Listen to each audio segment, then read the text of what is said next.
many of the relevant issues of today. We had the issues concerning with the law of tort. We have the issues concerning the freedom of contract, and of course, how this can be rearranged in a form of international discourse on human rights and affecting many of the non-patrimonial rights, non-patrimonial situation, but human in themselves.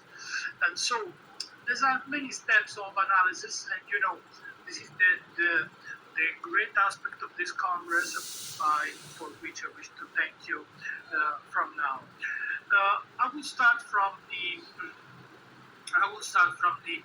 basic of the process of thinking that I believe we should assume when discussing of human rights, whatever we want to understand, to acknowledge as human rights in the context of modern legal systems today. And what on my opinion is the key of this is of course the judiciary and the interpretation. Okay, because we can of course assume that we can build a system in which human rights can intervene inside the systems, the national system, by hierarchical application. And we can, of course, detect after this the sort of problems that are already being mentioned, like, let's say, unenforcement of human rights, the missing of human rights, or the distance between the concrete legal system and the human rights perspective.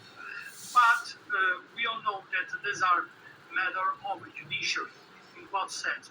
Because even in the context in which some overarching system may intervene in a constitutional system and may intervene by filtering such constitutional system by form of coercive of rule, by form of international agreements by which some system, other system is internalized, let's say like this.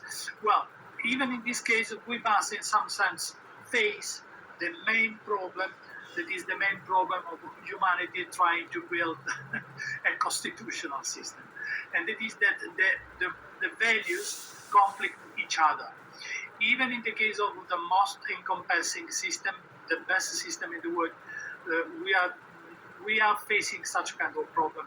We cannot have all an encompassing system that has no conflict between the values we want to enforce and the values we want to employ. Okay, so in some sense, how to balance these conflicts between values, between legal principle, even in the highest level of our organized legal system. We must, in some sense, solve by judiciary activity, by interpretation.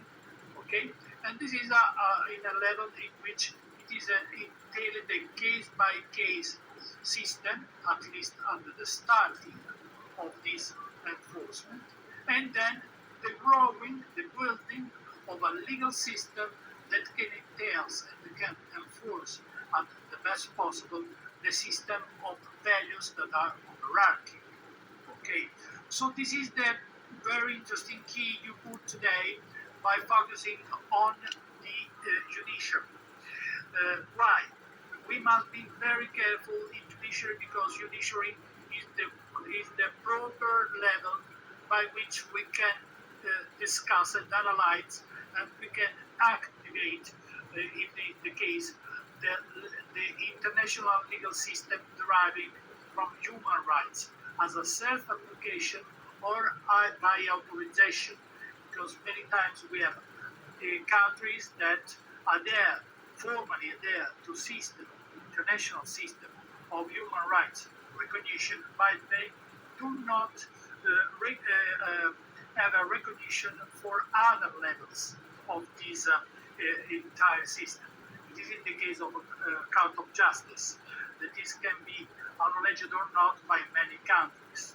Okay, At the end, the discussion upon judiciary lead us to understand how this is the level by which the harmonization of these rules inside an already existing system may be realized or not, may be modified or not. Please do not forget that the entire system of universal human rights, by the great ambition of the human rights, was started from uh,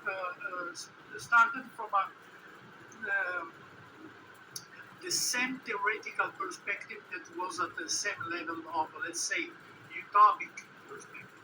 That already the people, already the countries were able to enforce the human rights under one condition. That was the condition of the rule of law.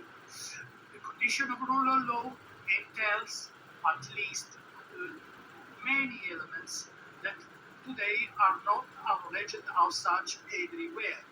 Let's say the condition of rule of law entails that the judiciary is independent from executive power and legislative power and from political power in its context. This is not the same everywhere. The enforcement of human rights by interpretation of a rule of law entails that many other elements must be provided at the bottom of this system. And let's say that all the people, all the citizens are equal as individuals in having the possibility of rising the action before the natural judge. The most important level, I believe, to analyze, to having a very interesting focus on such system and such crisis, the system, maybe to understand how we discuss the application of the rights, how we discuss the enforcement of the rights, how we discuss what are the power of the individual over the first manifestation of judiciary. That is the motivation of judiciary.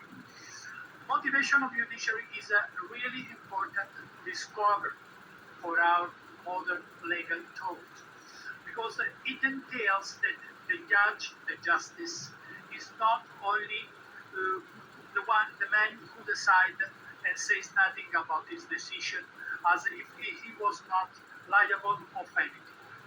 Motivation is the kind of argument that must be adopted in justifying according to the rule of law or according to the law that has been considered by the justice when the case is decided and when the application is made.